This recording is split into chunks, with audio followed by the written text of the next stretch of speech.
All right. And it looks like we are live. Hello, everybody. This is episode number 1 with Ricardo Sturdivant for a brand new drawing group that we're bringing to you. Today is Tuesday. This is something that we've been looking forward to for several weeks and are excited to bring it to you today. Before we get started, I want to thank everybody for being here. Welcome to Guy Aitchison's free Reinventing the Tattoo community. This is something brand new that has come up in the last several months that we are very excited to constantly be contributing to. This is a place where tattooers, apprentices, collectors, and the curious are encouraged to join in these live events. We also have real world events to share and inspire to ultimately create better art and tattoos together every day. We beam out almost every day as well. And with your help, we have evolved into a quality network of amazing live and on-demand tattoo and art shows. Now, these tattoo and art shows are really cool because they're happening all the time. And we also have on-demand and live 24/7 programming. Okay, so today is, like I said, brand new, but we also have other drawing groups with our friends. Jason Lesser every Sunday at 1 p.m. Eastern. He has a drawing group that we welcome you guys to come, bring something that you're working on, a design. You can bring a tattoo that you'd like critiqued. All skill levels are welcome. And again, that's happening every Sunday at 1. Another drawing group that we have is with our affiliate from the Fireside Tattoo Network, Jake Meeks, on Monday mornings, every Monday at 9 a.m. Eastern. We can bring our drawings or designs to him and join a few other artists to talk about art for an hour. Other than that, if you're looking to find these shows, you can find it on our YouTube channel, Reinventing the Tattoo, community.reinventingthetattoo.com as well, or in both of your app stores, Apple and Google Play. So also something cool that we have is goodie bags, which Ricardo has been nice enough to submit some of his really cool t-shirts. So if you'd like to have a goodie bag from Raw Pigments, Cheyenne Equipment, and Ricardo, along with some stickers and stuff like that, then go to reinventingthetattoo.com/sample pack. All right. Other than that, we want to highlight one of our Reinventing the Tattoo community members for being active and showing some just dope ass stuff constantly. It looks like she's going to be in one of the same places I'm going to be, the Golden State Tattoo Expo mid-September. So if you'd like to check out her work, you can find her really anywhere at the Tattoo Journalist, always covering some great stuff and some fantastic writing skills as well. Beyond that, we also want to highlight some of our sponsors, and we really thank them for helping support the community. There's a lot going on, a lot of tech stuff, and they've really been here every step of the way with us. So we have got Raw Premium Pigments. If you haven't heard of them, go check them out. They won't dry out in your caps or bottles. Very consistent pigment, even viscosity. They're located in LA, and we'll be doing some traveling coming up. We've also got inkjet stencils. If you haven't heard of them, you're missing out, saving artists time, money, and ultimately, I guess, a more convenient way to get those hard, large, detailed stencils. If you'd like to have a sample, check us out. Donna's in the app has been very cool and accommodating for printing out stencils for you just to see how they are. We've also got D-Lize Pro, known internationally as Dermalize Pro. They're not loading quite yet, but tattoo care for you guys. If you'd like to find out more about them, dermalizepro.com. And all of you guys know of the World Tattoo Events calendar. Thank you to Alex. He's going to be live next week with a panel for us, and we can see all the different tattoo conventions. I know we are going to be going to some, and a lot of these are postponed to 2022.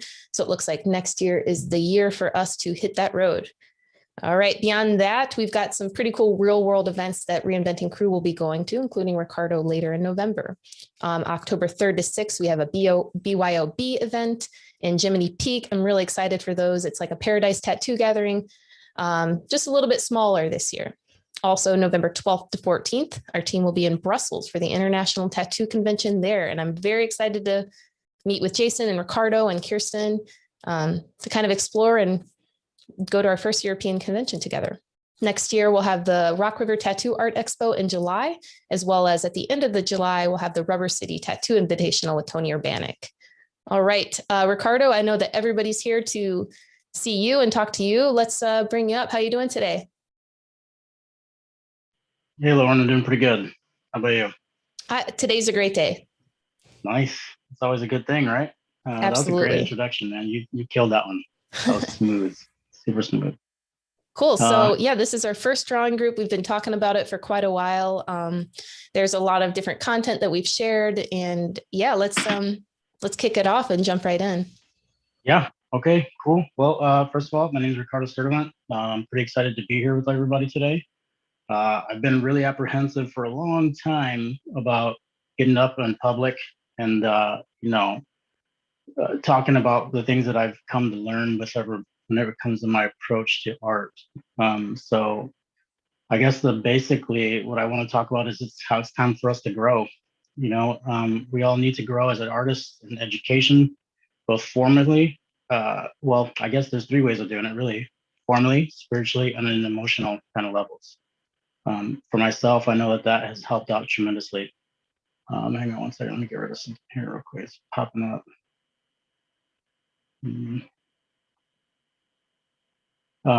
So let's see where were we? Yeah. So we're talking about growing. One of the things that I like to think about that has held me back was subjecting myself to constructive criticism. I don't know about you guys, but it's always that big fear for me to kind of put myself out there in that sense where it's like, oh, what are my peers going to think about this? Are they going to think I'm good enough? You know what I mean? You get in your head, you start feeding off of this kind of negative vibe. And it's not a good thing, not a good place to be, especially since once you start thinking about it, in reality, we kind of control that. So we don't have to worry about what other people think about us so much if we're concentrating on our forward progression. So I don't know about you guys, but that's the way I feel for sure. So we are our own thoughts. These are contributing realizations, I think, that are going to allow for us to recognize that artistic voice in us as artists and people and find our style in art. And it's something that I've been very passionate about for a long time. And the older I get, the longer I've been doing this, the more I start to realize like how I've kept myself from just diving in as deep as I can and putting my all into something like this. It becomes part of our natural evolution into our own existence rather than an uncomfortable mask that we have to wear to give into everything that we are uncomfortable with. So that's kind of where I'm at with this whole process and where I'm coming from as far as the way I approach my art.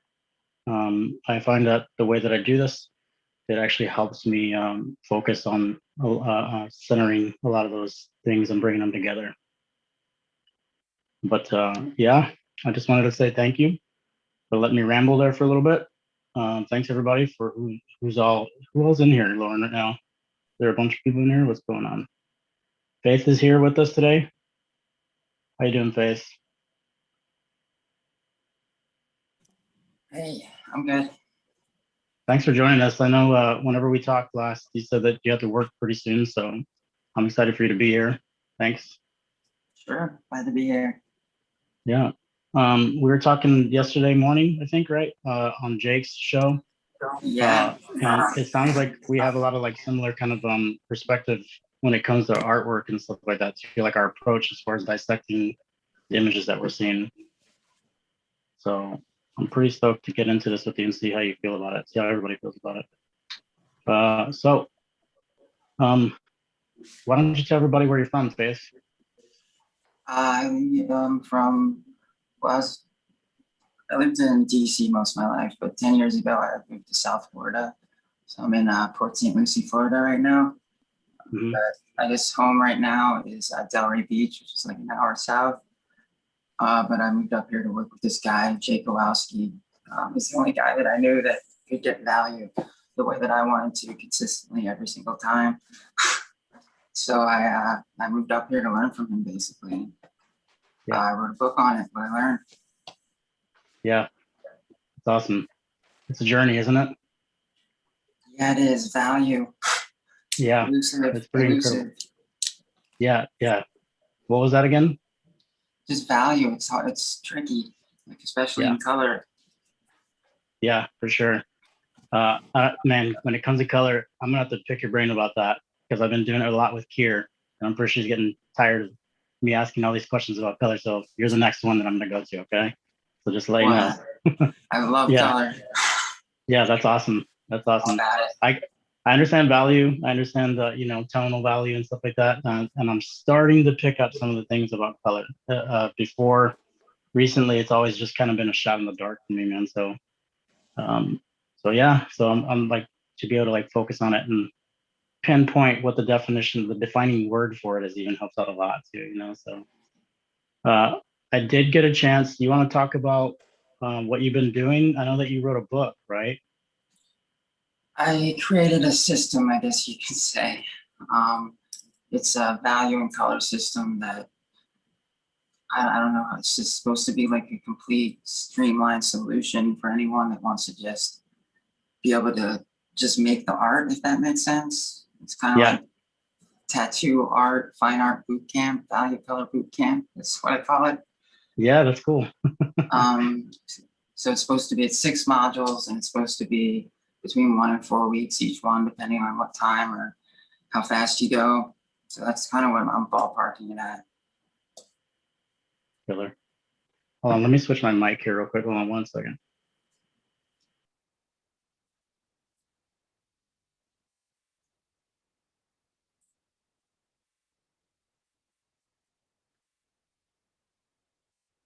Basically what happened. Never mind. Okay, we're gonna stick with this. So yeah, I had a chance to kind of thumb through some of that, and I like where you're coming from with everything. Your approach to it kind of breaks it down quite a bit. So that's pretty awesome. And it makes it, like you said, where you can just dive right in there.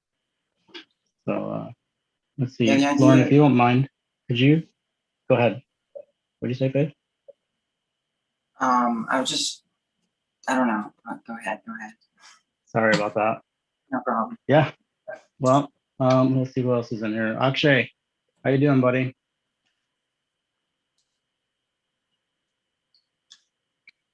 Hello, sir. Good evening. Thanks for joining us, man. Yes, sir. I'm super excited today. Crazy scene.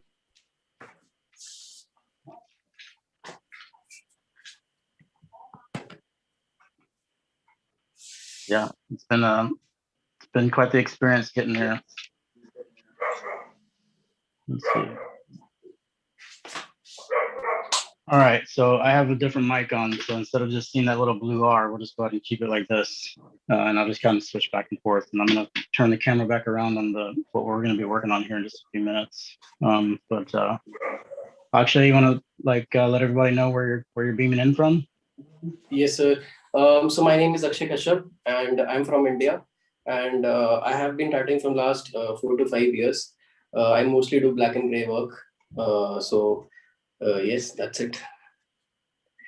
Awesome. So you're looking forward to working with some charcoals today, huh? Yes, sir. Yes, sir. The last time we did that exercise, it was amazing. I really enjoyed that exercise with you. Yeah, cool, man. That's First awesome to one. hear, dude. Yeah. What did you like the most about it, do you think? Sir, like the approach, I personally, I feel I don't do colors mostly, sir. But like doing with charcoals, I felt like how do you approach for oil paintings, something like that, sir. And also the realistic aspect of this, like after doing some layers and layers and rendering the design, like final the shape that comes, it looks so amazing. And like playing with the values and then adding some highlights with it using the needled razor. Crazy, sir. That was so good. I really enjoyed the charcoal medium that day. Yes, sir. Very cool. Yeah, I like it, man. I like it too. It's a lot of fun. You get your hands dirty. You know what I mean? You feel like you're part of like the canvas, part of that spirit of it. You know what I mean? So that's what I dig about it too. So yeah, that's cool, man. Thanks for joining us. So I'll just let you guys know a little bit about me. I've been tattooing since 1998. I've been drawing since as long as I can remember. And as a kid, I think I was born in Texas. I know I was born in Texas. And around 9 years old or so, we started moving around a lot as a family. So I realized pretty early on that I was using art not only as like a form of entertainment for myself or discovery for myself, but it was almost like a form of language in a sense, because I moved around so much that I got into this position in my mind where I was just like this quiet kid. Like I always made friends, but we'd move away in a couple months or sometimes a few weeks even. So I just kind of stopped talking to a lot of people, and I would start drawing, and people would actually come up to me and start talking to me about it. So that was always like an icebreaker for me, and it ended up working out pretty well. And yeah, so that's one of the things that have driven me. But for a long time, I kind of shut down. I kind of shut the industry out. I kind of shut out a lot of other artists and stuff like that, and I started kind of just becoming a little bit more reserved again, and that sucked. It kind of stunted my growth for a while. So I guess, and so to speak, the universe kind of threw me at the right place at the right time. I started tapping into this stream that I think we're all a part of on a conscious level. And I ran into the Reinventing the Tattoo app. I've met Lauren, I've met Jason Leeser, Kier Franklin, Bruno Salvatierra. Man, it's all you guys. It's been inspiring. So I'm pretty excited to be here today. And I guess that's enough, right? Let's start diving into some art. So Lauren, if you want to pull up that first image for me, that 1A image. And what we're going to do today is we're going to start talking about how to see shapes in complex subject matter. Basically, perception. It's a way of regarding, understanding, and interpreting something like a mental impression. And that's very succinct. It's very distinct to each one of us. A lot of that is influenced by our upbringing, our interactions with the world. We're always trying to create, as artists, the world that we see around us. We all have different perspectives on it. So what we're trying to do is break all of this down into the easiest way to approach it. And we're going to stop seeing these images that we're actually trying to draw. So if we're trying to draw a landscape, for example, we're going to stop seeing trees. You don't want to pay attention to the trees. What we're trying to see is just the simple shapes, the simple values, and the way that those simple shapes relate to each other in a common space. So like I said, it's the illusion. We're trying to create an illusion of volume. And basically volume is an object in dimensional form. So when you take a flat shape like a circle, when you add some shading to it, some value to it, contour shapes to it, it becomes a sphere. A square is a simple shape. It can become a cube. A triangle will become a cone, et cetera, et cetera. We all know this. It's pretty basic and pretty simple. Our eyes and our brain use visual cues of light and shadow to recognize the world that we perceive. Light and shadow help us see depth. The skulls that we're going to be drawing today, like I said earlier, we're not going to be paying attention to them as a skull. All we're going to be doing is paying attention to exactly that, the collection of light and shadow and the dance that they do together that convince us that this image is what we recognize. As artists, we try to create a narrative. We have the ability to develop a person's interpretation and perception of their reality, of our reality, and how we're trying to convince them that this is the narrative, this is the story that we want them to see in this image. It's up to us to help illustrate this illusion. You guys good? We're all pretty familiar with all this simple stuff, right? Especially you, Faith, I think. Yeah, I mean, I don't know as much as I think I do, maybe. Oh man, that's the best. That's the best, Faith, for real. Like, that's cool to hear that because I feel the same way. You know what I mean? I've been at this for a little while. I thought that I knew a lot, and I've been learning so much from so many different sources. It's awesome. So thanks for saying that. Sure. Okay, so let's see. So let's go ahead and get into this drawing stuff. Lauren, if you don't mind pulling up that 1B image for us. I'll get this going. So in the commercial, in the informative commercial about the class today, I was talking to us about things that we can use in Procreate to kind of help with this process. Basically, what I use is this image on the right, which is a fully rendered, detailed image of these two busts.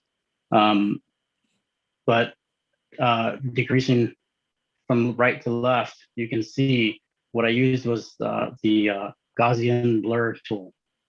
I just created a couple different layers and I blurred them out in order to kind of show and demonstrate what I'm talking about whenever it comes to shapes and the relation to each other with the 3 simple value tones. That's all we're going to do today is we're going to work on a light, a medium, and a dark. We want to try to break it down to as simple as possible. So in the first example, you can kind of see that we're going to be calling this blocking, okay? First of all, let me go back just a little bit. I like to call this my method manology or omnitrium perfectum, which I think I was reading a little bit about Facebook. It talks about the rules of 3. I think that's the best way to kind of demonstrate this process, and definitely onto something there. The rules of 3 states that everything that comes in 3s is perfect, or every set of 3 is complete.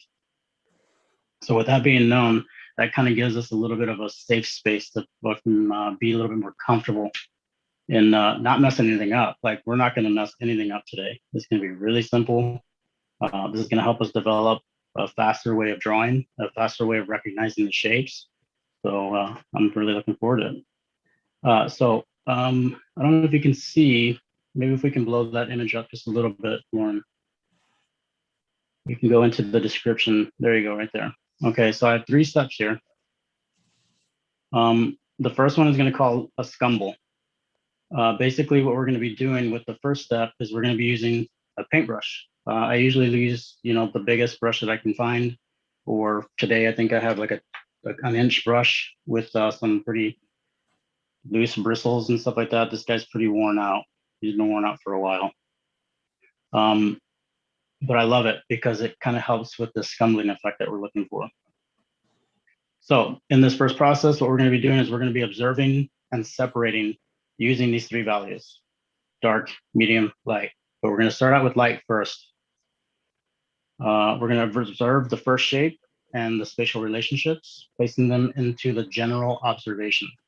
Today, we're going to try to stay on one sheet of paper, and we're going to show some skulls here in a little bit. And I want us to kind of try and implement this process within these skulls that I have for an example today.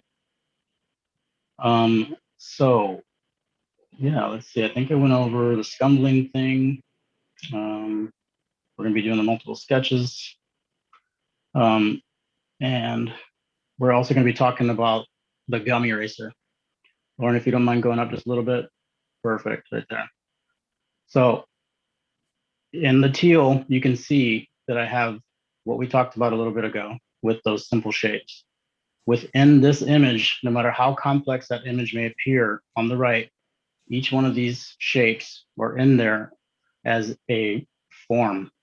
And the only reason that it's become a form outside of that flat image is because we've added dark, medium, and light values to make it a shape. And that is achieved by manipulating light and shadow. And this is where I always go in my mind to that place where I'm talking to a lot of people these days about our perception of the world. As artists, we create this illusion for people to look at a 2D object, and we know it's flat, but they can look at this object and think, how real is that? It's incredible to me. It's incredible to me that we as artists don't understand this and we don't delve a little bit more into it in the benefit to us as far as what we think, what we perceive is the way we make our life. And it makes me like, it gives me goosebumps thinking about it sometimes. But yeah, so we're trying to observe as much as we can. In this observation of these shapes, we're going to be, I'm sorry, in the observation of these shapes, we're going to be observing the energy that this image portrays. This is where us as an artist, we can start adding and contributing our own voice to it. this process is also going to help us discover that voice in the process as well. So one of the other things that I didn't quite cover is the gummy eraser. What I want you guys to do is in that first blurred out image, the one all the way on the left, I want you to see the highlights in comparison to those dark tones. You can see when you look at number 1 and number 2 together, left to right, you can see those highlights that are just popping right out. Those are also making a shape. Those are the positive negative relations of these values. You can see how we're going to use the gum eraser to kind of erase those highlights out of there. Looks like we lost a little bit here. So let's kind of get to it. I'll show you guys what I've done here with my charcoal sticks. What I have is 3 charcoal sticks. I have a light, a medium, and a hard. I don't know if you can see this or not, but I've taken it and I've kind of scraped them onto a plate. There you go. There you go. And I've marked it down, LMD. And all I've done is take a charcoal stick and shave them down in 3 little piles. This way we can kind of keep our values separate. What I did last time was I just used general charcoal powder, and that only helps us really make one value unless we start layering it on top of each other, but this will be a little bit more controllable this way. So let's go ahead and get started if you guys want to. I don't know if anybody else is drawing, but I'm gonna jump right in here.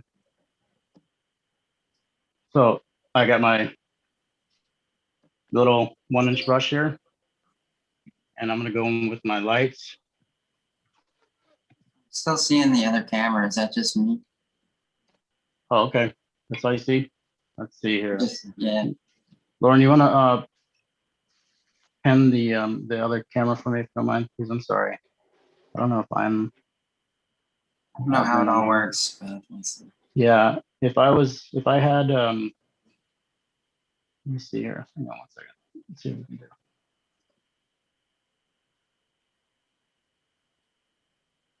Let me see if I can pin my screen here.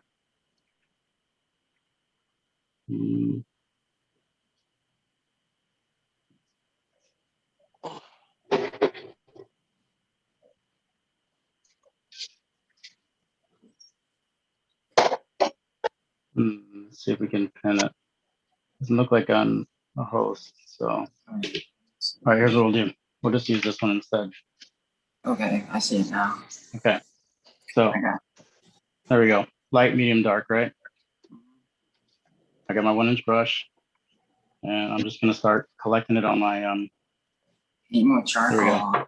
Hang on. Yep, get my charcoal in there. Let's see if I've got charcoal. Thank you, Lauren.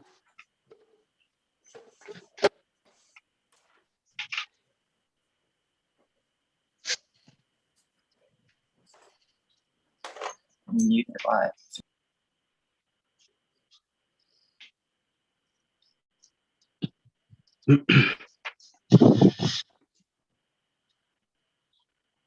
And if we can pull up the reference for the drawings today, that would be awesome.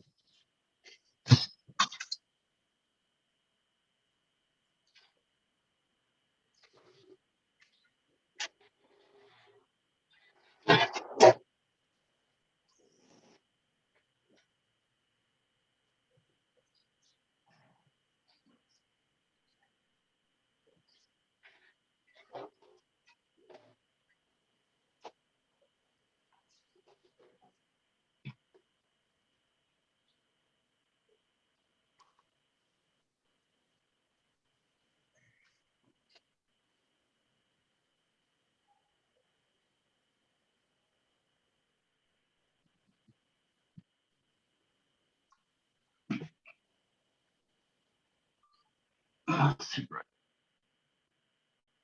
Okay. There we go. Perfect. All right, so what I have here is some of the skulls that we're going to be working on today. And this is what I was talking about in reference to the other image that we used for the explanation of this process.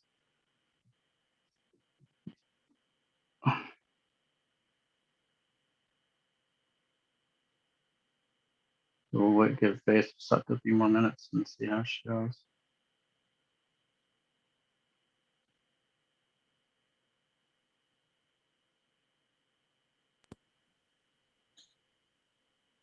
I'm good. I was looking to see if I had charcoal, but I couldn't find any. But I'm gonna do graphite or something like that. Okay, cool. Yeah, I'll just turn the pencil on the side, you know. Yeah. I'm All just right, gonna so mute it so you don't hear me rooting around. Okay. Yeah, it's crazy. It'd be awesome to be able to play some like music off of an album or something like that, right? I mean, but stupid copyrights. All right, so we're gonna start with the skull right here, the left-hand side of the 3/4 view, looking to the skull's right. Down on 3, you can see it, that top left one. But in number 1, you can see how blurred out it is. This is what I want us to pay attention to. So what we're going to be using is the 1-inch brush and our gum eraser. And basically, all I'm going to do is start paying attention to that general silhouette of the skull. So I see a circle right in the top portion of the head. And I'm not worried about anything except for laying down an even coat of a value, of a light value in that general shape of a circle.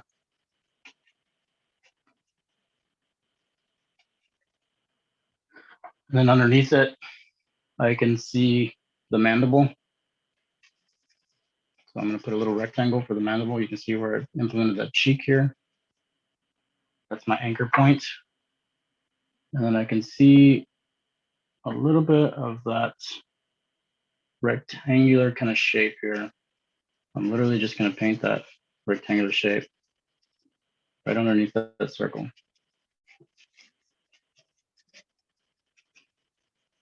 And I don't mind going outside of the lines. I like to coat as much of this little area of surface as I can.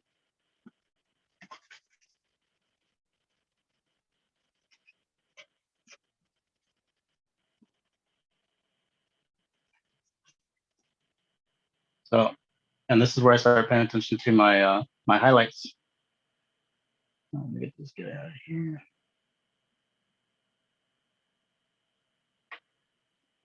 All right, so back end is where I see most of those highlights. So I'm literally going to start chiseling out that same shape that I see, that I recognize. Right now, they're still pretty flat. Everything's still pretty flat, and I'm trying to pay attention to areas like here. Let me get this over here just a little bit. Right in this area. This is the area that I'm paying attention to right now. So right here, I see this weird little triangle. It's kind of rounded, but I see that there. So I'm going to pay attention to this point in relation to that eye socket and how high it is. I always go back in with my brush if I feel like I've made too much of an error.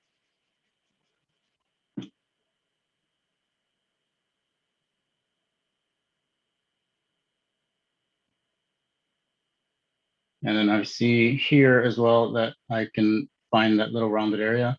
And I'm also still paying attention to that anchor point as my foundation. So I'm going to pay attention to the angle that it works in. That weird little blobbish circle right there. I'm going to pay attention to how this travels across and where it intersects at this point. So I'm literally just going to drag my gum eraser down to that point. That's it. And then I'm going to pay attention to that vertical line that I see. And you can also, I don't know if you guys can also see it, but I recognize a triangle here as well. Again, that rule of 3.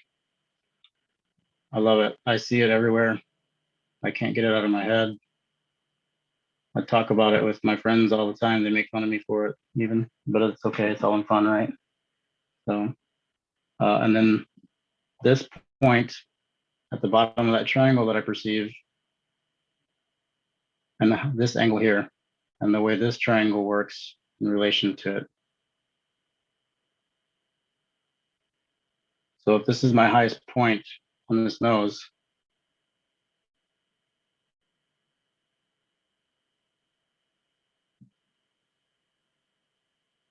now this is when I start going in with my mediums, same brush,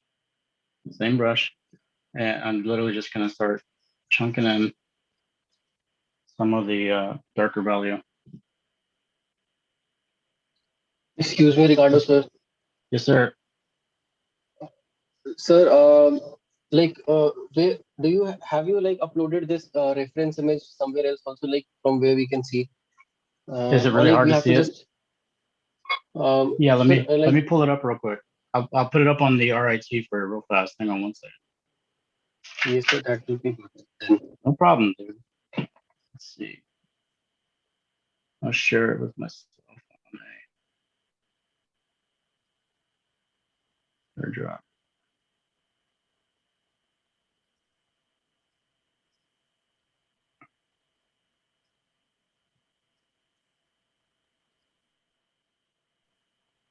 I'll go ahead and put it on my page. You guys can just grab it up from there. It's the fastest way I know to do it real quick.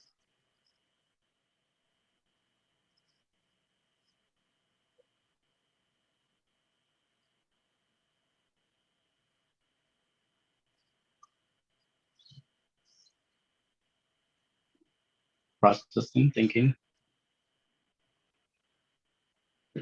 There you go. It's up.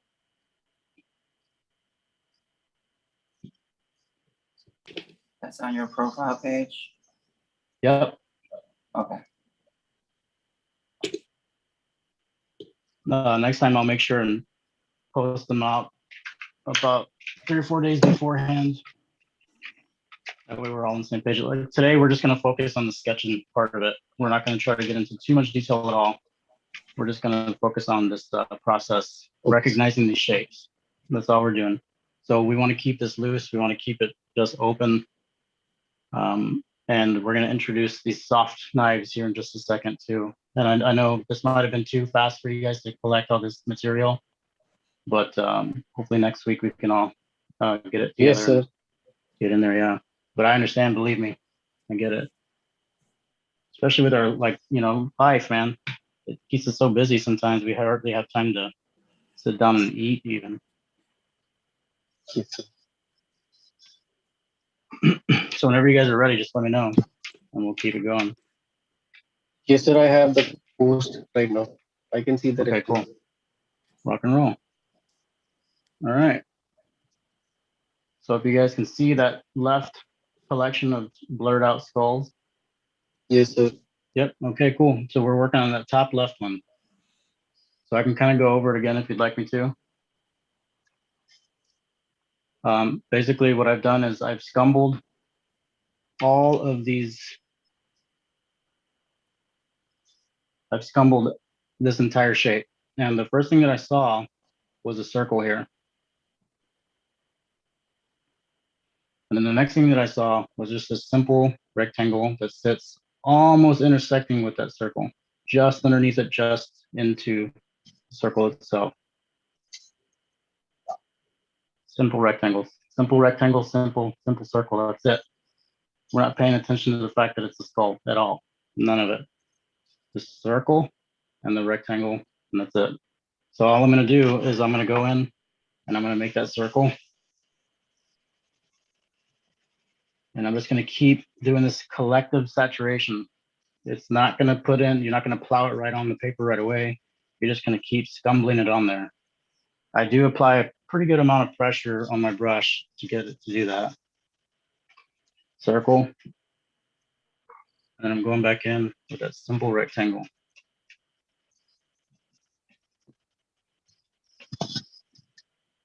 Now, there are other ways to do it. And this is the, let's see right here. This is the brush in the video. Okay, sir. They come in different shapes. This one has the flat brush kind of shape. I don't like using rounds at all. I think Faith was talking about this yesterday morning. Square rectangle shape brushes are the best way to go, in my opinion. I like the way they overlap each other, or the way it overlaps itself, and the little dynamics that you create, that it creates itself within our movement. So all I'm going to do is pretty much just literally dab this guy into the light powder that I have. And you can see I have a pretty good collection of powder, charcoal powder, on the flat edge of that. So this is another way we can do it once you get these. So again, we're going to go in with the circle shape.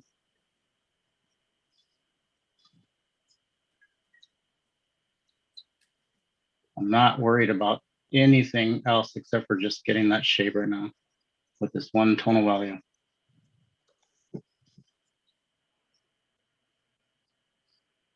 And then, like I said, what I saw that I recognized,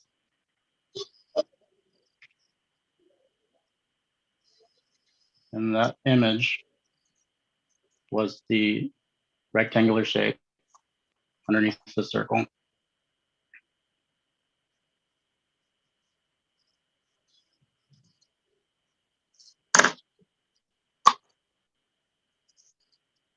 And this is where I can go in and start recognizing the difference in contrasting shapes.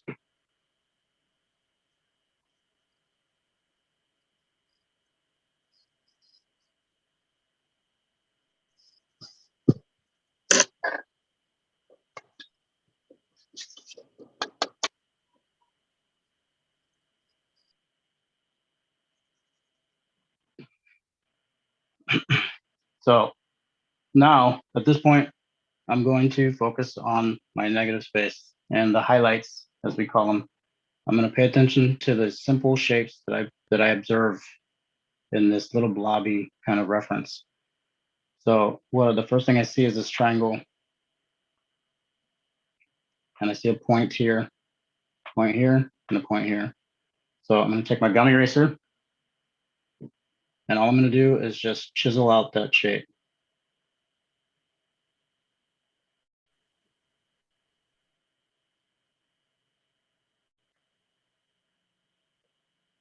Then I'm going to pay attention to the relation between this anchored point that I recognize at the top of my triangle and how this follows down into this little grayish blob area right here. So there's a rectangle right here that I observe.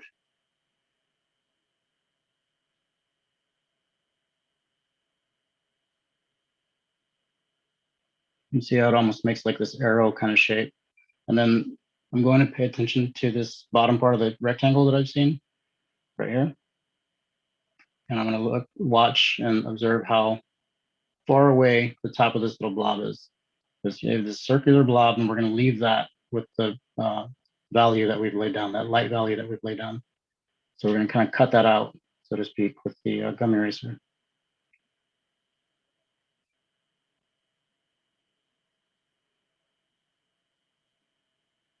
Now, the next thing I'm going to do is observe another triangle. It intersects right about just below that little blobish area.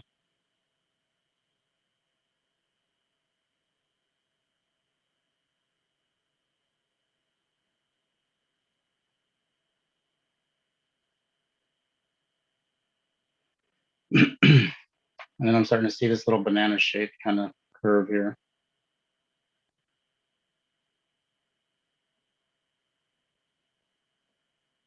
And then I notice that the bottom mandible, what I recognize as the mandible already, but we're going to pay attention to this little weird rectangle, runs parallel with that same little banana shape that we just made.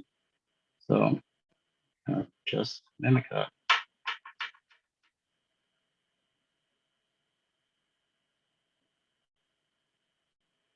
And then we're going to see how that same shape curves up and over. But you see the curve, this little curve in this smudged kind of area, this like little bit differentiate. It's a little different in the values here over here on the left-hand side. So we're just going to kind of blend that curve right into it. And then we'll get that left cheekbone, which is just a simple blurred out triangle or a rectangle, I'm sorry. I almost try to pinch and zoom my drawing.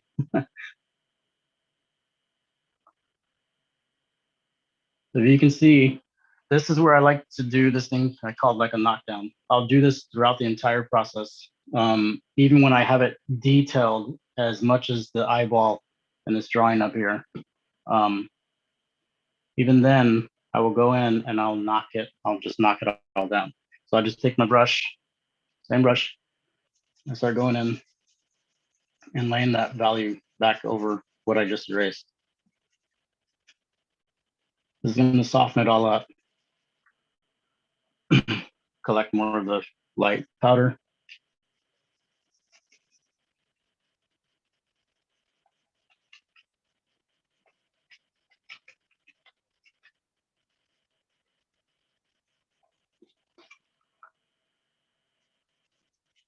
And you can see how some of that stark white canvas that was showing through is starting to kind of dissipate again. Starting to become somewhat of the same plane of existence on that 2D canvas.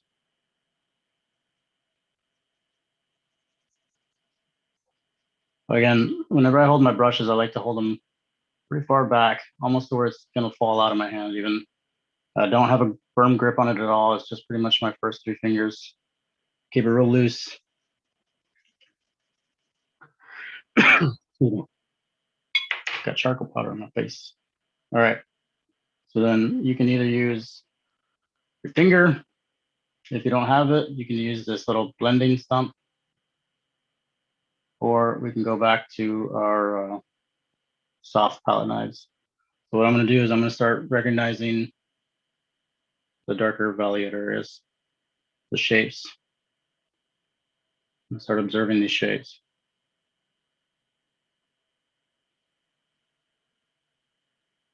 What this has done is this allowed me to get a general shape without paying too much attention to any detail. Any issues that come up with the little subtle changes and values that we will encounter once we start getting into flushing out some of that dimension a little bit more and some of the recognizable detail a little bit more too.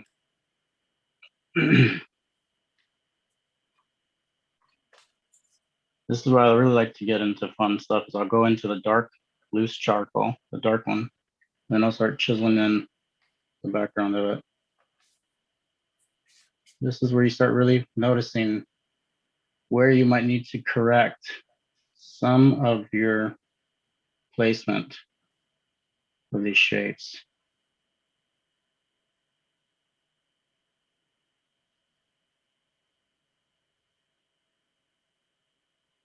And again, I'm just observing the triangles, the weird little rectangle areas. You can see over here, another like weird little shaped triangle.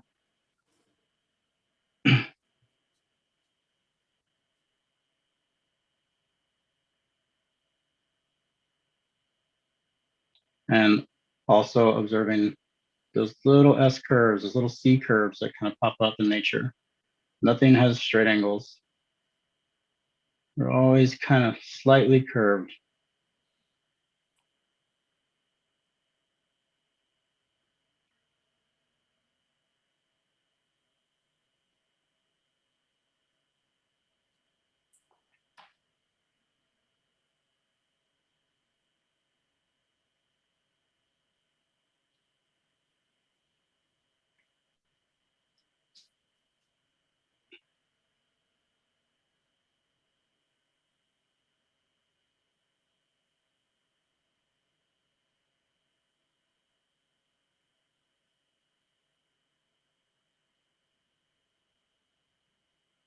I start pulling it into the reference, into the main image even. Recognizing that I have to manipulate these shapes just a little bit more in order to get it to be a little bit more familiar with the reference material. But there can be a lot of arguments made here as far as proportions go, because you want to question, am I trying to replicate this image as perfectly as I can, or am I trying to just study right now? Am I trying to input my voice into this image as much as possible? I think that it's good to use reference as a point of, well, reference really, but it's not okay. You shouldn't be tied into that image so significantly that it changes the entire flow of the image. Does that make sense? So you don't want to just try to mimic it as much as possible. You want to just use it as a loose guide, basically. Don't get tied into it. What's that, Dave? Sometimes my references will like throw me off completely. Like I get so into them, like trying to make it look just like it, that I just kind of, I end up like when I'm tattooing, I end up just throwing off like. Yeah. This is. No, I'm sorry, I didn't mean to cut you off, but that definitely happens to me too. I can relate. That's why I kind of started developing this. After I started doing oil paintings, I was like, why don't I draw like this too? Like this just makes much more sense. You know what I mean? To me, to like you're not paying attention to every single little wrinkle. You're not paying attention to every single little crevice, every single little pockmark in the texture of these skulls and stuff, which we know are there. But this allows us to focus more on the values and the simple shapes that we get lost in, like you're saying. One of the other things that I do whenever I tattoo too is if I'm doing a black and gray image, I'll create this Gaussian blur for it as well, and I'll set the most intense blurred one, the medium, and then the true reference, and I'll put them across the room. You know what I mean? And then I'll have the actual reference a little bit closer to me too. But it's still I still keep it at arm's length, if that makes sense. Yeah, but it helps out. It helps out a lot. So if you go ahead. I've never tried putting a reference far away. That's a good idea. Yeah, try it out. See what you think. That's also another reason that I like to try to sit at arm's length whenever I'm painting or drawing or anything like that as well. It's good to stay as far back as you can. That way you can observe the entire space and how it's being affected. I kind of do that when I'm painting. Like every 5 minutes, I'll like take 10 steps back, turn around, check it out, and come back. If that makes sense. Yeah, total sense. It's perfect to do that. It's one of the things you definitely do. And that's the thing. What I've found is that the more I paint, the more I start introducing those techniques into my tattooing, into my drawing. And I think a lot of other artists that are our peers have done the same thing for a lot of years before we have too, Kind of a reference junkie though. Like everyone in the shops, they might have one off to the side, but I have like 8 surrounding the person with a tattoo. So I don't know, but have you ever heard of the posterize feature in Photoshop? Do you know what that is? Yeah. It's where it separates the levels. I was obsessed with that for like a year, trying to use that to do portraits and things. I think that's part of where my flash came out of. But I've never done anything like this where you just kind of do shapes. Yeah. It's all in there. Like even whenever I'm sitting there looking at tattoos or paintings, like in the museum or prints that I have, you know what I mean? The first thing that I'm recognizing is the simple shapes and how they relate to each other and the composition that was used in order to implement that overall subject matter. Next week, I will be going into getting a little bit tighter. That's why I call this drawing from large to small. We're just doing simple, large shapes, and we're going to start toning them in, start isolating in on those focal points and those details that we really want in order to kind of capture the viewer's eye, to establish that depth, to establish that atmosphere. And we do that by this process because we're not getting caught up in those details right away. Yeah, so definitely try that. See what you think about like putting like the reference across the room for you. You know what I mean? Like, and then do it in black and gray too. Like even if you're doing a color tattoo, do the reference material across the room, black and gray, like these 3 blurred out images, one clear as a bell, and then the other 2 kind of distorted with the Gaussian blur. Lets you see what's important, right? Right, exactly. Yes, and it also allows you the space and the breath, that ability to be able to take the deep breath while you're tattooing. It alleviates some of that tension, and you can focus on what you're trying to do, which is your voice, your creativity. How do I influence this tattoo? One of the things that I talk about with my friends, Jason here and Bruno and everybody else that I know that tattoos is like, the information's there. We all know so much about the same information now. We know a lot about the same tools. We're learning more and more about inks and stuff like that, which is awesome, and tools as well. But we have a lot more accessibility to them. At some point in time, one of the differentiating points in artists is going to be the style. It's going to be the same way that we collect paintings. It's going to be the same way that we collect clothes and stuff like that. Like, what is it about that that speaks to me? I mean, somebody can walk into a room and ask you how much you spent on a painting, and they kind of get thrown back. Why would you spend that much on that painting? It's like, well, I love it. It speaks to me. I feel it, you know? And that's what we're trying to do with our art and our tattoos too, I think. But most importantly, be able to recognize that within ourselves. My mom's 50-year watercolor artist. One of the things she always told me was that every piece of art is a self-portrait. You've heard that. You can see the artist in every piece of art. So I like that. yeah. I like that. I think it's true. I think that's one of the things that has kept me back for so long on you know, sharing a lot of these things and trying to come out and talk, you know, and just speak on camera. Like I always get so nervous and stuff, you know what I mean? And but that's helping me grow. That's helping me recognize a lot of things about myself. But yeah, that part of it for sure has been like, oh, I don't want people to like, you almost take it like a personal attack even. You know, if somebody kind of comes down on your artwork, like, oh my God, they don't even like it in the slightest bit. You know what I mean? I just But mean that, you can see like the speed of the brush strokes and the way they mix the color. You can like see in the technique. Just you can see like anger and sadness and all that kind of stuff in yeah, someone's artwork, and it's hard sometimes. Like sometimes I put so much emotion into something that I've done that I like don't want to show anymore. yeah, You know, and exactly. lots of people don't like to show their art, and you have to like, come on, let me Right. see a painting or something. You have to really, because like it's personal thing. To be Yeah. like basically feel like your painting is like you naked or something. You know what I mean? Like you're out there for everyone to see. Yep. I don't know if that analogy makes Yeah. sense, but it did to me. No, it makes perfect sense. You know what I mean? Have you ever seen Back to the Future? Yeah. Do you remember when he's back in time, he's talking to his dad and he's like trying to get him to go talk to his mom. He's like, his dad's like, I just don't think I can handle that kind of pressure. You know what I mean? Like, that's the way I felt for a long time. It's like, no, just don't put it on me, dude. I'm not gonna do it. You're right.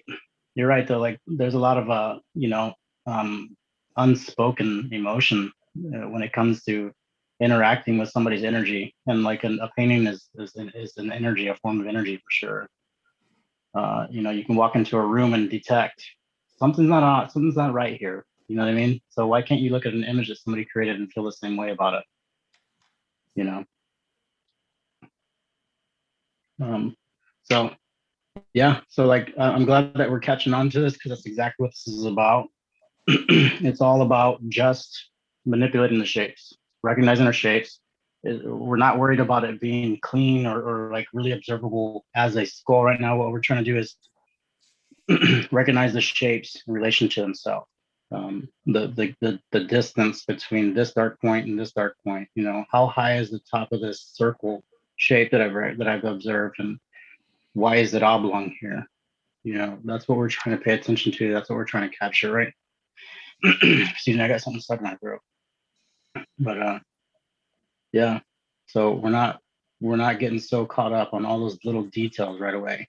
Because that'll make or break an image for me. For a long time when I was younger, I would just get so frustrated and just crumble it all up. Be like, I just can't do it, you know?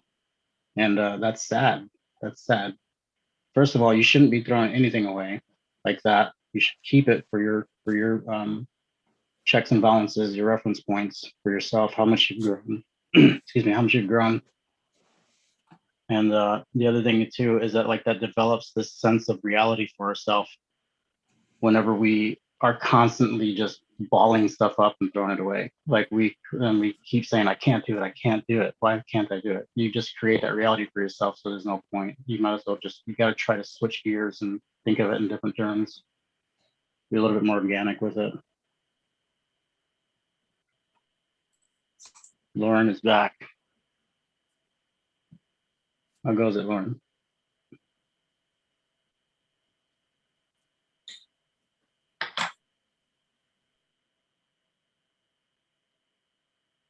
So we want to keep these pretty loose. We want to keep them pretty simple, and then we want to move on to the next reference if we can. I'd like us to at least try to get 2 of these done today. And then before we go, I'm not even sure where we're at on time, but before we go today, we will, I'll kind of gloss over what I'm going to use for composition and just kind of get our brains wrapped around what we'll be seeing in these underlying behind these images and how we construct a narrative.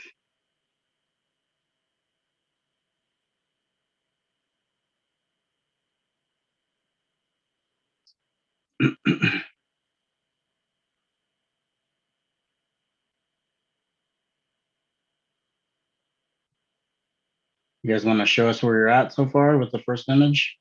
You can see mine.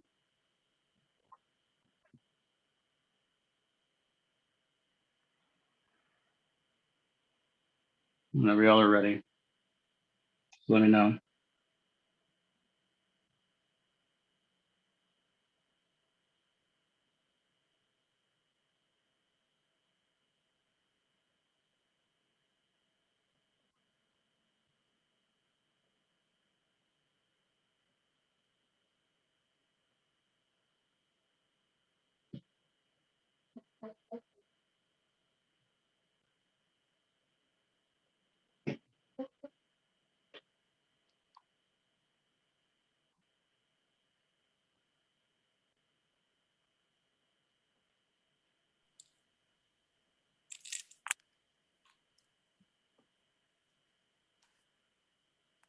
Yep. So, man, it has been raining crazy around here lately. Everybody's getting flooded. It's been pretty incredible.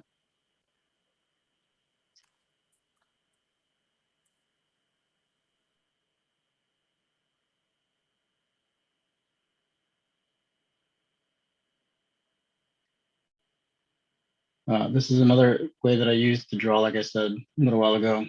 It allows me to just capture simple shapes of the image and be able to start implementing the detail where I want it a little bit faster than somebody that's just focused on outline or detail. And the more we practice it, the more we start to recognize the process, why we're doing these simple shapes.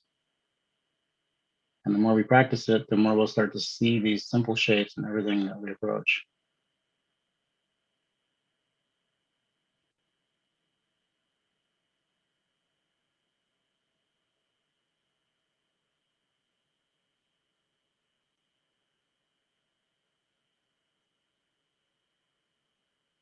Yeah, I think that one's pretty good for now.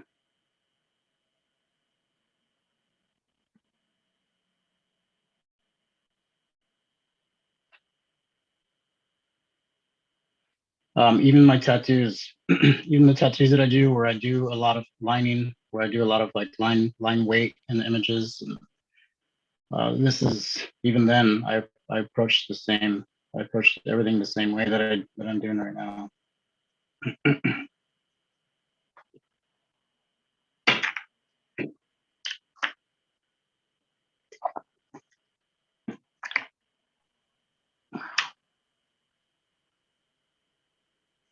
All right, so I'm gonna move on to my next one.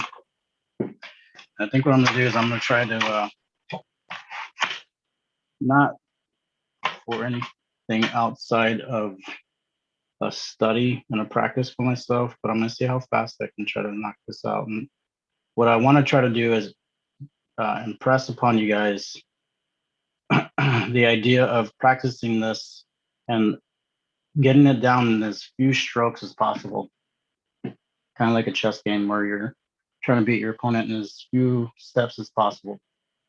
What that's going to allow us to do is not be able to brag. I mean, you don't want to brag about it by any means, but what we want to do is start recognizing these shapes a little bit faster. and how they're associated with each other in their own space.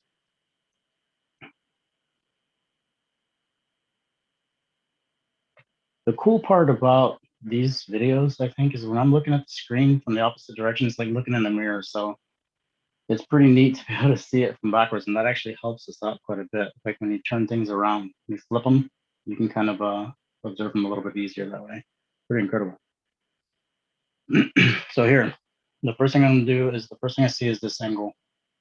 And I can see how this value starts at a point and kind of curves down into this weird little triangle. This really long Eiffel Tower looking guy, pretty much, is what I see. So I'm gonna just kind of lay that down.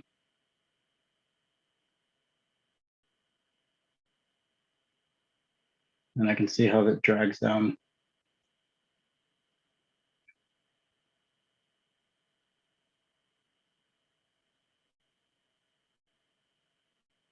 And then I'm noticing this this anchor point here, the angle, that slight deviated angle that comes onto the top of that triangle that I started out with.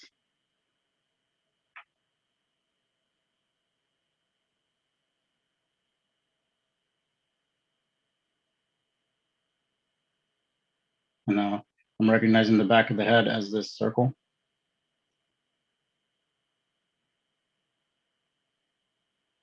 I notice that anchor point.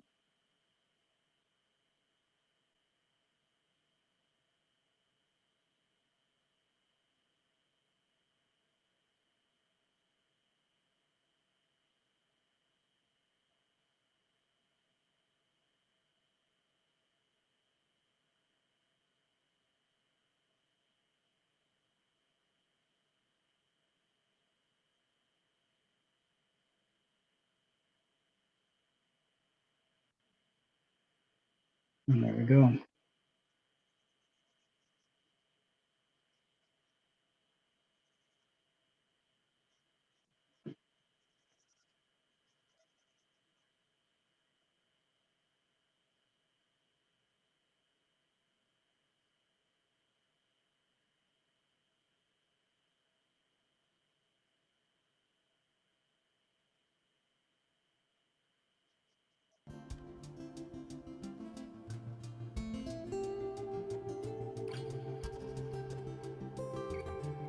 All right, I guess the music is awesome.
Excuse me. So I'm gonna knock this back down. My brush.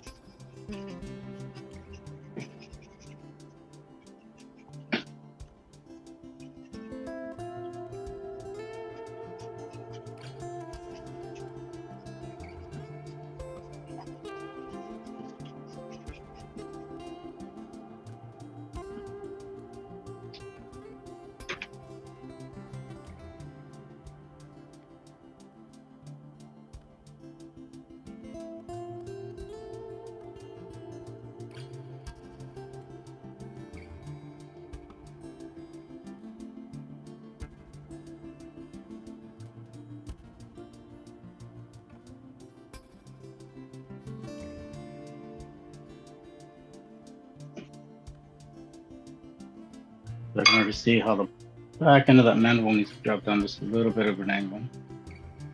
I'm just taking a gummy eraser and not even care. I'm not paying attention to anything outside of the lines. It doesn't matter to me if it comes outside of the frame that I've made for this shape.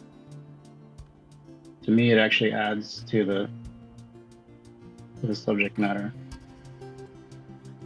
Like Faith was saying, those little strokes, those little marks that are just kind of created by us trying to make something else. It's like its own little life. It's almost like the protons and stuff like that are inside of our DNA, and et cetera, et cetera. Like they just exist. They're just there. They're already there.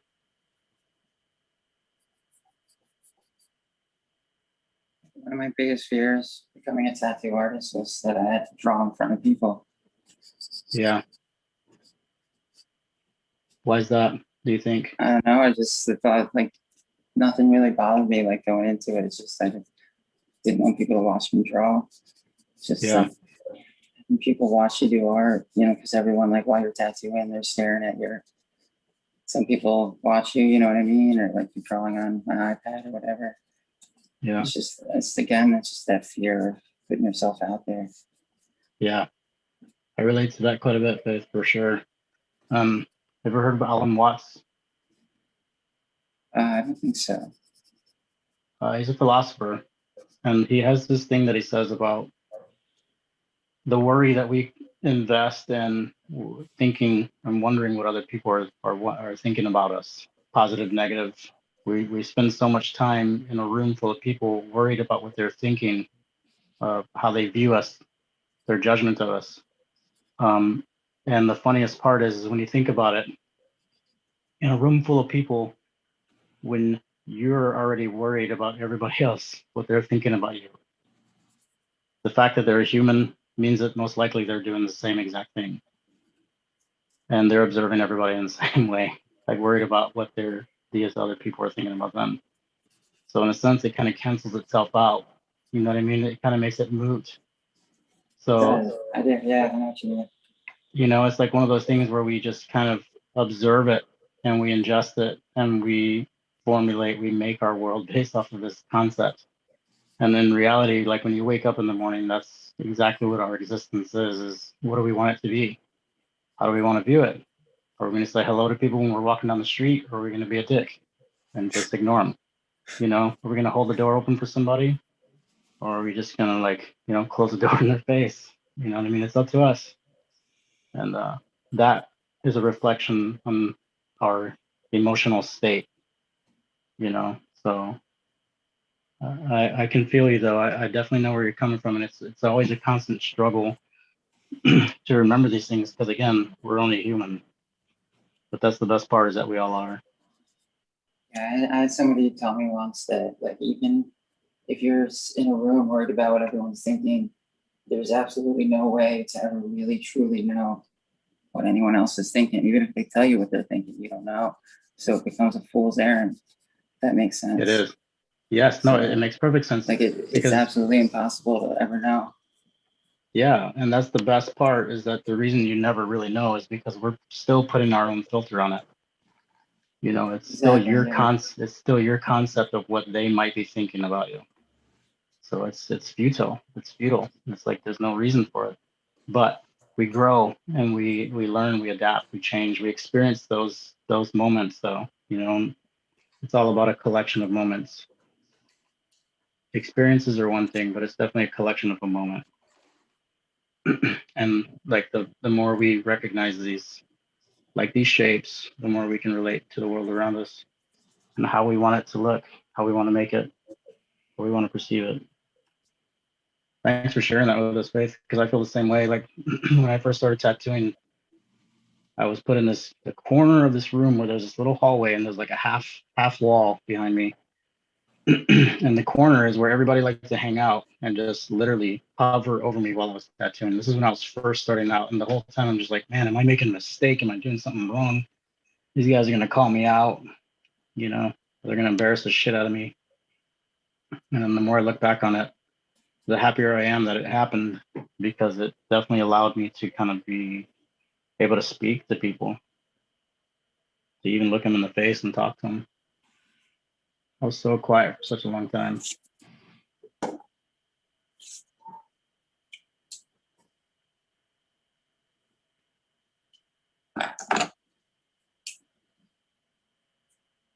Well, that's awesome of you to share that with us because it can be daunting. But Yeah, I mean, eventually with practice, I kind of got over it, but for sure. good. I don't know why going in, I was like, that was just the fear. Because I think because I used to watch other artists like so intently. Like, Yeah. just because I wanted to learn, so I would just stare at them. So like, I felt like everyone was going to be doing that. That makes Yeah. sense. That's perfect. That's perfectly it. I might be the only one. I don't know. Right. That's perfectly it, man. That's awesome.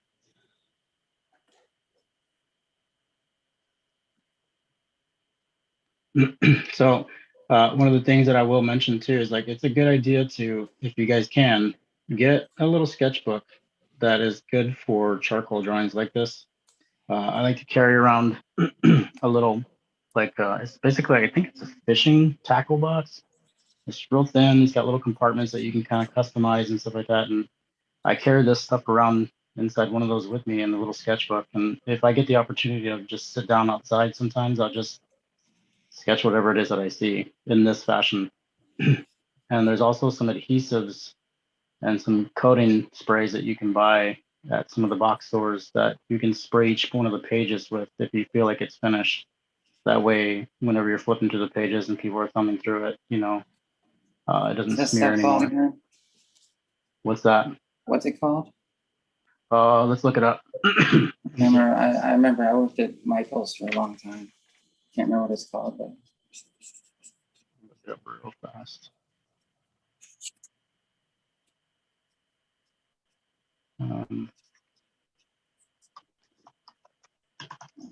something spray. Looks like spray paint.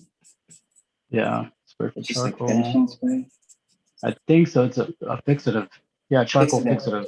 Mhm. That's it. That was gonna drive me Yep. crazy. Yeah, Yes, sir. Yeah, I also have that. you do? Yes. Awesome. Do you use it a lot? Akshay, do you use it a lot?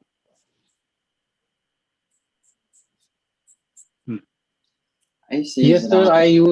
I use in my sketches when I used to do like realistic portraits on paper. Then like to preserve that sketch from smudging, I spray that fixative spray over that.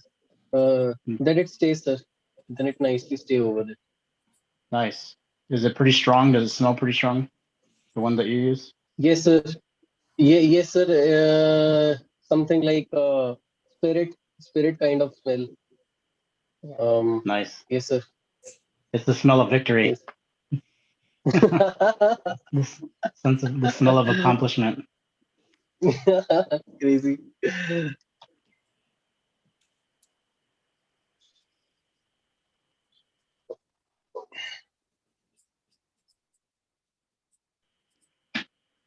Yeah, Drawing so- shapes all week. Yes, perfect. That's what I like to hear. I used to do when I do line work, like if I'm drawing something a form, like but that's more like a flat shape, if you know what I mean. Like Mhm. I use shapes to do lines, but I never really did 3-value studies like this. I went Yeah. digital 3 years ago, and it's like I never touch paper anymore. Miss it. Yeah, it's a lot of fun to go analog. You know what I mean? Like you get your hands on it, you feel like you're part of it. You know, and it's a practice thing. Like I said, just a second ago, I tried to pinch and zoom on my paper. You know what I mean? Like I find Yeah, myself doing that a I lot. do that too. I do that too. It's Yeah. embarrassing. Yeah. You're like, oh, there I go again. Damn it. Going like this.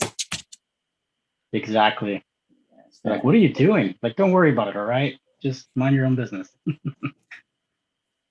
I No, paint all the time. That's pretty much it.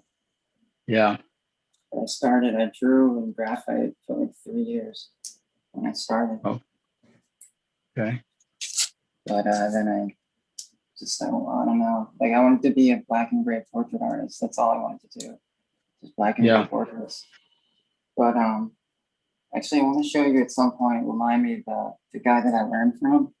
Okay. He does black and gray. He's sick, so he was gonna come yesterday. Uh-huh. But his black and gray, in my opinion, it just looks different from everyone else's. But it's like Yeah. it's a super soft, He uses like 15 and 19 buck-in mags, kind of like Joshua Carlton, if you know who he is. Yeah. But and I learned from Joshua Carlton's book too, so I think that's part of why I was like kind of drawn up here. But it's like a perfect example, kind of what you're doing, but tattoo wise. Yep. That's awesome to hear, because this is exactly what I approach all my black and gray stuff too. Just general shapes, you know what I mean? And I'll go in with like a 23 mag. Lately, I just recently started using curve mags, and I pretty much go in and I scumble almost that whole midtone first. You know what I mean? Almost over the entire image, and I don't do any lining with it until the very end, and like basically treat it like an oil painting, where you can you go in and you start edging things rather than like lining them out first. I find it works out pretty well. What's up, Casey? How you doing, buddy? What's going on, man? I told you I'd be here. Got Yes, in sir. here a little later than I thought. Been a little busy. Hey, man, life happens, right? How's your day today? It's been going pretty good, man. I had to sit in there and clean all the dust and dirt off of everything I own. That was fun. Yeah. Takes a little bit, huh? Oh, man. Like I said, that stuff got in everywhere. Like I had to pull every single thing out and clean every single thing. Like, so I spent about 4 hours doing it. Yeah, man. I commented on the YouTube. I use that same method a lot, and especially back when I was doing street portraits and stuff. I would use that to block in, and it'd save me so much time, because time matters when you're doing that. You know, you got to be able to keep their attention for a short amount of time. You know, in order to be able to make that $10 for that portrait. You know. Yeah, yeah. But yeah, that was a lifesaver, man. I use that a lot with charcoal. Did you use charcoal whenever you did it too? Yep. Sure did. So what materials were you using? I mean, for my fine detail stuff, I'd use some stumps and stuff, but generally I used a lot of finger, did a lot of finger, a lot of smearing, and then I just do a lot of the cleanup with my graphite, come in with some graphite at the end. My stumps, and clean up a few little spots, and then use my gum eraser to cut out the things that I needed to be the most pronounced in my highlights. Right. Yeah, it's just like magic, right? Just like it is, starts man. Popping right out at you, man. Yep. I love how it's just all the same level, and then once you start taking and subtracting that value out with the gum eraser, it's just like it just starts coming right out at you. Becomes something, yeah. It's incredible. It's like almost grows right in front of you. Yep. And yeah, that's the cool part. I think that's the part that I like the most, is how we can recognize the relations in like those dark shapes and also those negative shapes too, and how they will shape and contour an image. You know what I mean? Yep. Well, I'd said in the YouTube chat, you know, I do the squint, man. You know. Yeah, that's exactly what this is. Yep. The squint. Yep. The squint. Man, that saved me so much time over the years. I think everybody does the squint. Yep. Yeah, I remember seeing artists doing it, you guys, and like I was like, what are they doing? Like, I don't get it. You know what I mean? Like, I'm trying to do this. Yeah, exactly. With their hands, squinting away. Yeah, just squinting the whole time, right? Yeah. That's exactly what this is. We're just paying attention to those simple shapes, and like it's getting started. Once you get those in there, man, it's so easy to build up off of them that it's really becomes like paint by number once you get that in there, you know, kind of. Yep. That's exactly what I was telling Faith yesterday too, is like a paint by number kind of thing. And yeah, man, you're right. So everything really just starts building into itself. And I mean, once you get everything in the general area, you're not going to have any room for error, because you've put everything in the right place to begin with. Yes. Perfect, dude. Exactly. It's all there. And then that's when you really get to start having fun with it. Like even at this point, at this stage of this rendering, we could start adding our own contribution to it. You know what I mean? Like, where do I want it to be bulbous? If I want it to be bulbous, where's my focal point going to be? Like, am I going to put a lot of texture in with it? Am I going to put like a weird snake in with it, or whatever it is? You know what I mean? Like a flower, even. Like, you can really start adding your own voice to it. Like you said, once you get that structure down and it's relatable to the reference. Yep. For Perfect, sure. dude. Perfect. Yeah, I don't have a lot of, like things that'll occur in the process of doing it that, may not be what I wanted when I sat out, but they'll end up kind of creating something organically that I can, like, I'll see, because I've seen you talking, I think it was yesterday with Jake about the blob. Yeah. You guys were talking about the blob, and I haven't watched that video. I've seen the video, but I haven't sat down and watched it. But I do a lot of that, man. Like, I'll look at stuff, especially like wood grain and carpet and stuff like that, dude. And I may not be the most imaginative in terms of, like people in history, but when I look at stuff like that, like, I can see different things in it. I can see different like designs and faces, and it might sound kind of crazy, but I see stuff in things that don't actually have a design in them. Does that make sense? It makes perfect sense. That's the inspiration. That's Yeah. your artistic voice showing through in our everyday world. There's so Yeah, much man. things that I think we can pull like art from, man, if you just look around. And I think a lot of people fail to do that a lot. Absolutely. What do you think that is? Like, where have you ever thought about that? Have you ever pondered on that enough to like kind of formulate an answer? Or what do you think? I think it's our subconscious taking the images like in the stimuli that we're looking at. And it's like when we're like, if you close your eyes, uh, you'll start to see different images pop behind your eyelids, and that's all coming from your subconscious, because your Yeah. eyes are only really seeing the little bits of light that are coming through your eyelids, and your brain is processing the best way that it can and trying to fill in the gaps. So I Yeah. think that's what's actually occurring. I could be wrong. That's just my interpretation and the way I kind of think that it works for me. But, Right. that's the kind of the thought process that I've always had with it.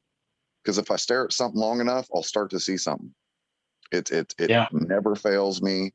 It can be anything. Like, I'm sitting here looking at my shorts, and they got all these different patches on them and all this different stuff. And if I start to look at it long enough, I start to see land masses, and now I'm starting to see some faces over here. And, Yeah, that guy dude. kind of looks like some eyes right there, maybe some, ghostly type stuff coming out of a cave. It really, it's matter of interpretation, I guess. Yeah, that's exactly what I was talking about. Yeah. Interpretation and the way we perceive things. Absolutely. And I think you hit the nail on the head whenever you're talking about interpretation. And I wonder, when you said, I wonder why other people don't see it this way, or if they do, I think that's that I have an artist's idea for mind. that too. Yeah, that's killer. I think that generally, with the way society is, that we as humans in the society that we live in, we are generally told to look at things a certain way. All through school, all your schooling tells you to look at things a certain way. This is the way things are. 1 + 1 = 2. There's no other way that it can be, right? And I think that it gets ingrained in us so much that it kind of stunts our creative and our artistic juices that we would normally, as humans, I think, have. Because kids, dude, they have the most insane imagination. I mean, like, the ability that they have to go out and grab a stick and, a little bit of dirt and make an entire, like, fantasy world. I think that speaks volumes about our inability as adults to do the same thing. What has occurred between then and now. And, every person, they go through life, and you have experiences and stimuli all throughout your life, and all those things, I think they eventually dictate the way in any given situation you'll respond. If you've lived a certain life a certain way, you'll respond to a situation a certain way, you know? Exactly, dude. Yeah. Yeah. And I think That's that plays in perfect. art too. Absolutely, it does. You know what I mean? That's that collection of moments where it forms your perception on the world, man. Like for sure. Like you have some people that will never go through strife, will never have a need for want. You know what I mean? And and you wonder about them sometimes. Like, what kind of a character does that develop? You know what I mean? Is it the same as yours? Absolutely not. But are Yeah. you still able and capable of understanding? That's the question, right? Like where you can go when you can say, all right, well, you might not have experienced things the same way that I am, but I'm going to show you my voice one way or another. And sometimes you don't even know how to speak that voice. You don't even realize that it's there to begin with. Yeah. But I think art and processes like this show you a little bit of a difference in that opinion, where you can learn how to make the images that we see. So you can learn how to make the life around you too, you know? It's incredible, Absolutely. dude. I think Yeah, from my man. perspective, if you guys can hear me, that that brings to light is don't forget that the greatest inspiration for your art is all around you, and don't necessarily always look for the inspiration online and quit relying on what you see already. And because you can make anything out of anything, even your shorts, and rekindle that desire to create from your subconscious mind rather than looking to copy. And I feel like a lot of people are constantly like, oh, well, my customer wants this, but if they got to experience that piece of you that you created, I think would feel a lot more special, and Yep. instead of what I see constantly of the same. Right. Goes back to Exactly. what I was saying with remember what I was telling you guys the other day about that freehand snake I did on that girl's arm, and she tipped me $350. Like, to me, I was just doing what came natural. You know, what I didn't feel like I was executing a design as opposed to just explaining the design that was already there. Like, that snake was already there. I was just showing her what was already on her arm. Does that make sense? Because it Perfect felt sense. so organic when I was doing it. Mm-hmm. And yeah, that that obviously was valuable to her, that she was willing to pay me, for that. So yeah, absolutely, being able to see that and allow your prior interactions and the prior things you've seen, because like I said, I looked at the snakes the day before, so everything that I was doing that day was going to be kind of original. I don't mind doing the Pinterest tattoos because we all know they come in, that's your bread and butter, man. I mean, it's never going to stop. Pinterest is not going anywhere. We're always going to have Pinterest design. Right. Mm-hmm. But at the end of the day, man, do I really want to be tattooing the same design that 50 other tattoo artists have tattooed? Absolutely not. And, right. And go ahead. Oh, go ahead. I was gonna say, like, that's perfect, dude, because like that's exactly it. But it goes back to like what Lauren's saying is like, we have to show, it's up to us as artists. We have a responsibility to be able to be like, okay, let's check it out. This is like the fourth or fifth time, in the past month or 2 months or a week or whatever it is, that I've seen this exact image and people want it exactly as is. That's when you should take it upon yourself to be able to say, let's work on this together. Let's talk about some of the elements that you like in it. You know what I mean? Let's talk about, first of all, why do you like this image? What is it about this tattoo that you enjoy? Is it the black and gray quality? Is it the fine line quality? Is it the fact that it's color?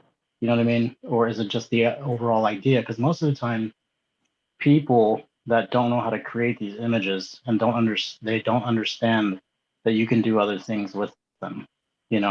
Like what you're saying with the snake. Like, you took that snake and you made it your own. You put your own twist on it. And that lady was like, whoa, you can do that? Oh my God. Yeah, she Like, didn't that's even know awesome. it was an option. Like, she'd never had a free before. And,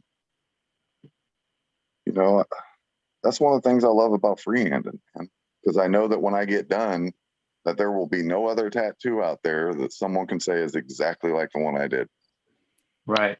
I know that for a fact, Mm-hmm. and I think that it's a pretty safe statement that 98% of clients that come in are going to want something original. They may not say that, out loud, but we as humans, I think, want that originality to ourselves. And if you tell them Absolutely. that that design has been used multiple times, you'll usually find out that that client's going to be like, well, I don't want that anymore. If other people got it, then I don't want it. And then you end Yeah. up, being able to change things. And, that's usually how I lead them into being able to modify the designs that they bring to me. Right. 'Cause Yeah, don't I think agree with you, everybody man. needs to be rocking the same thing as everybody else. I could be wrong. No, I think you're right. I think people find inspiration in those images, you know what I mean? But I think it's up to us to kind of like to kind of work that out together. Absolutely. That's that creative moment that you can spend with a client for sure. And I'm That's real looking pretty good, Faith. anti-biting anyway. I don't like biting off anybody's artwork anyway. Right. It's me. Yeah, it's that's one thing that we've talked about with a lot of the people that are just starting to get into tattooing and stuff, and they keep talking about trying to find a style, that they want this finished product so fast. I mean, one of the things you can do is when you do find an artist that you are inspired by, is draw those tattoos, but only for your own practice. You know what I mean?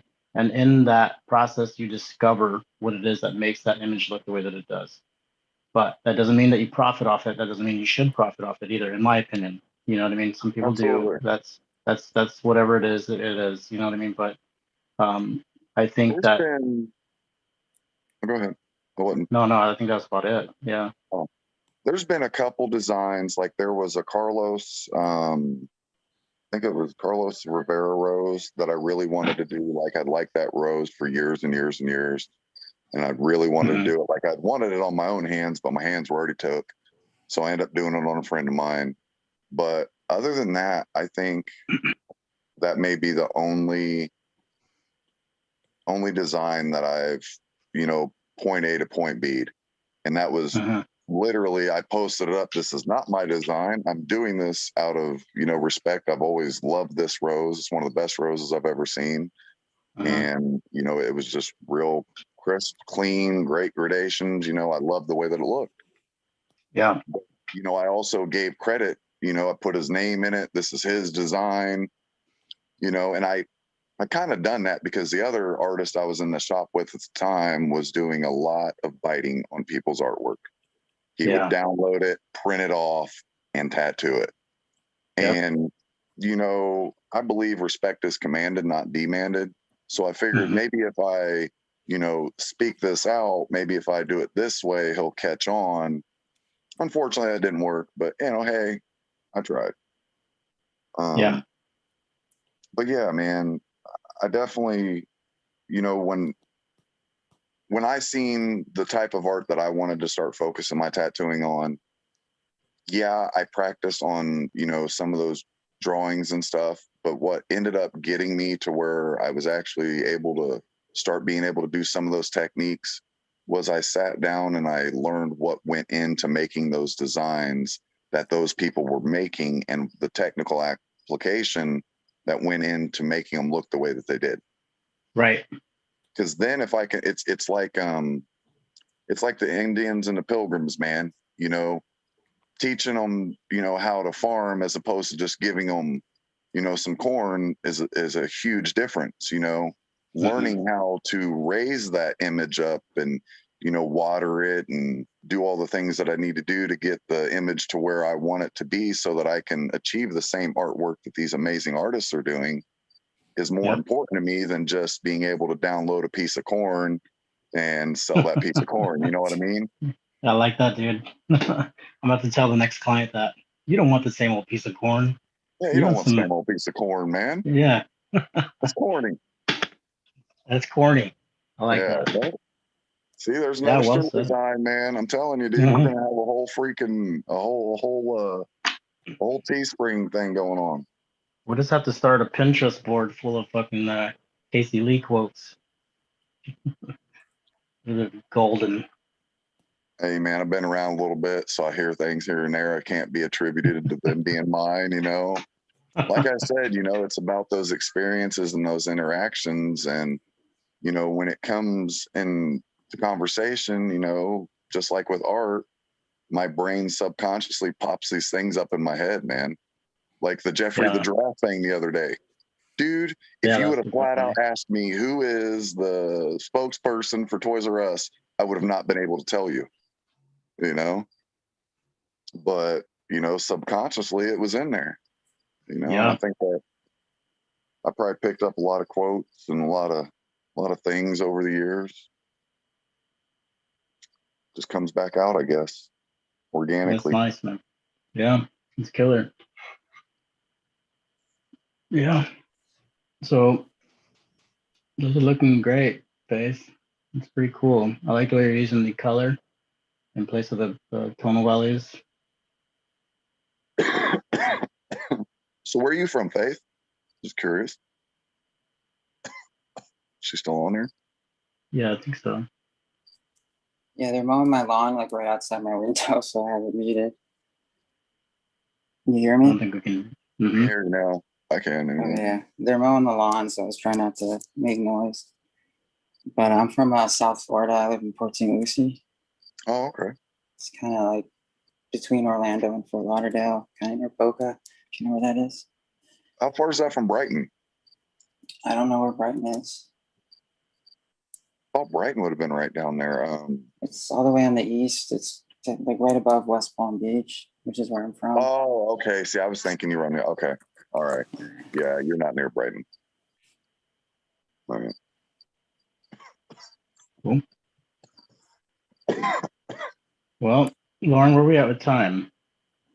We've got about 15 minutes. Okay, cool. Can I I don't show know you? if go ahead. Can I show you my boss's Instagram for a sec? Yeah, I absolutely. just think that kind of applies to. I don't know which way is that. Is that right side up? Perfect. But he just all of his stuff is where you see it. He does it all super soft. Yeah. I don't know. It's just Yeah, there you go. it's softer than a lot of the black and gray out there. Could you zoom in on that Buddha? The one that you just passed? Which one? This one? Right there, yep. So I can definitely see that this application there, like definitely in the sculpting of that, like those angles on that, the form on the top of the head. Definitely see that. Sure.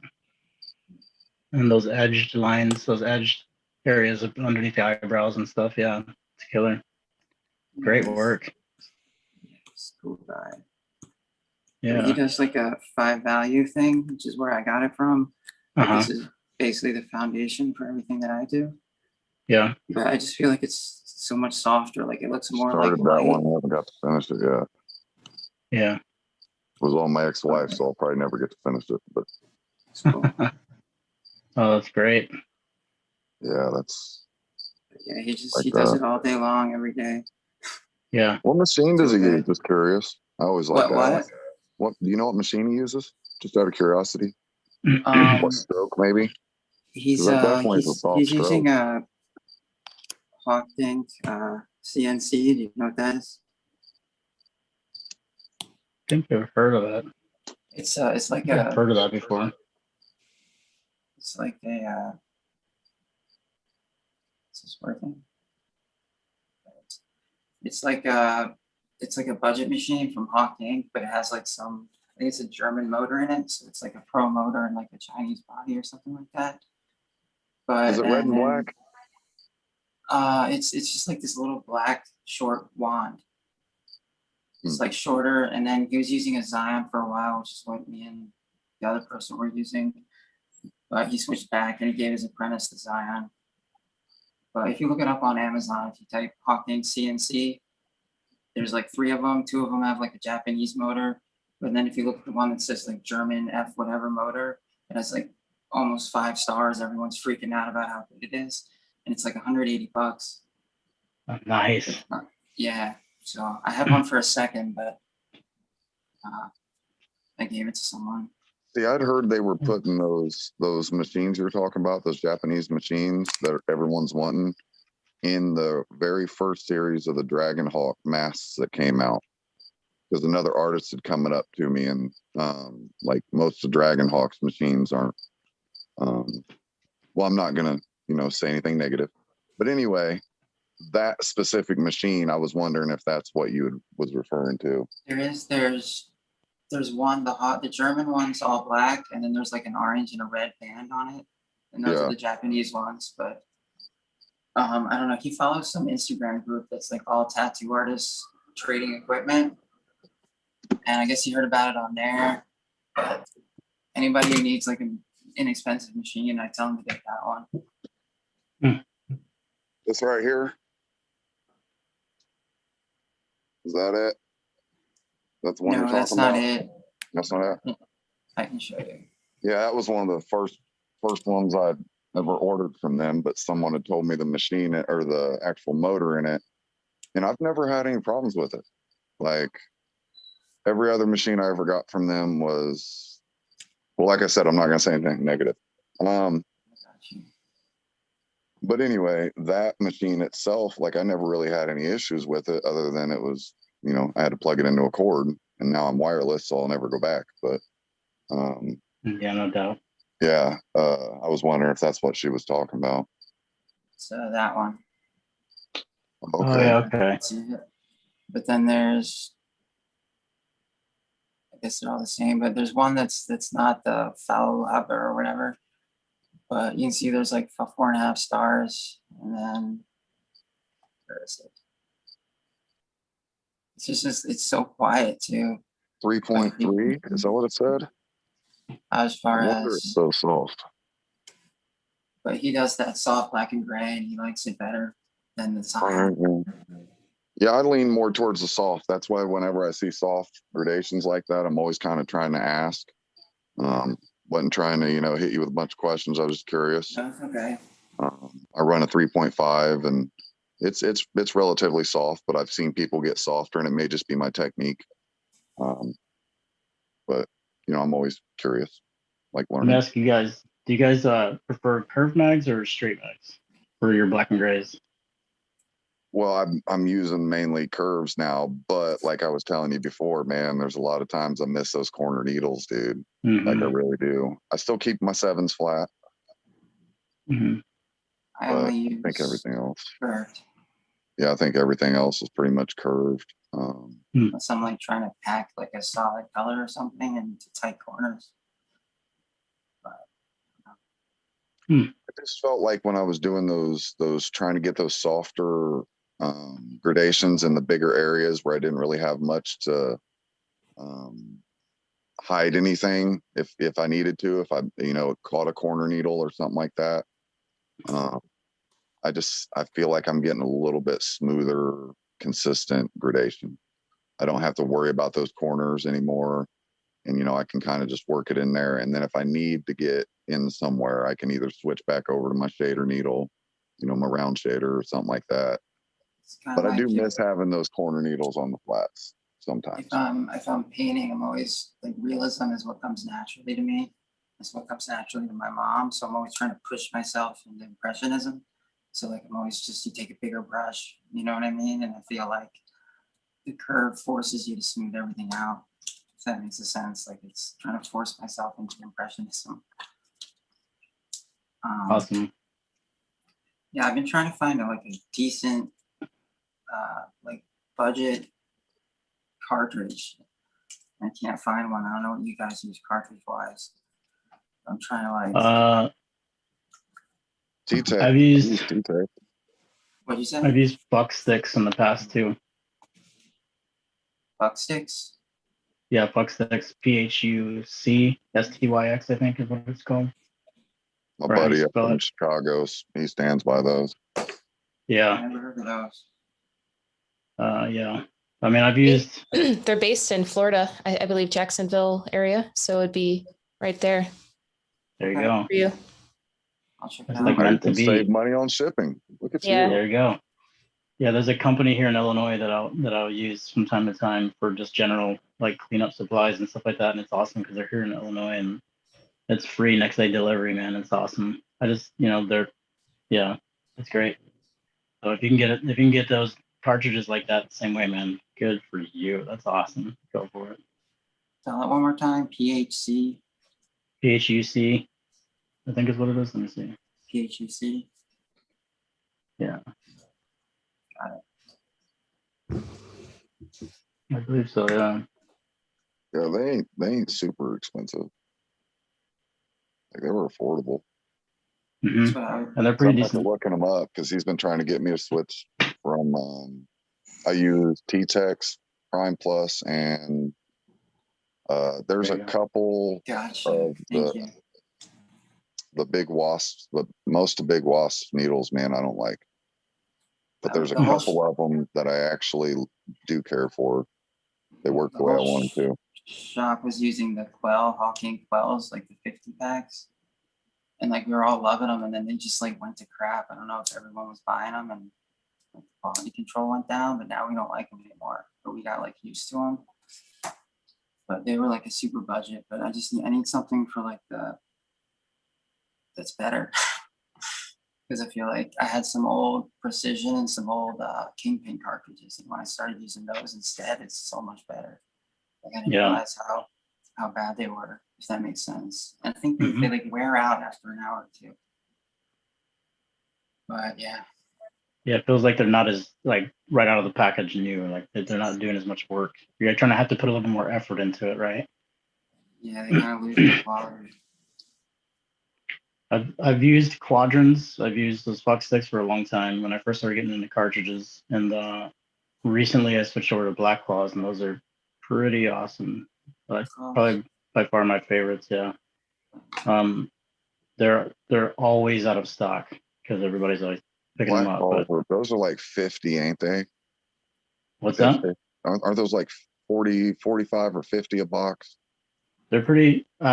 Yeah, I think so. They range Yeah. anywhere between like 35 to 50 or so. But Yeah. you know, man, they're worth every Really single good penny. needles. Yeah. Yeah, they're great, dude. Yeah. My buddy Billy I love uses them. a lot of those. The Black Mhm. Claw. They were just a little pricey for me, but you're right, man. They're worth what they're doing. And I Yep. mean, if you're really thinking about what you're putting into your tattoo, and I don't know, it wasn't until this last year, man, I really dumped as much money as I did into it. Like I bought the Soul Nova Unlimited. I bought the 400 or I think it was 450 or $500 set from Eternal. You know, I've literally invested all my money back into my equipment. You know, I was trying to Interrupt, do but I gotta $1,000 dip out. tattoos with $50 machines. Okay. I didn't realize what time it was. So Yeah. I gotta go.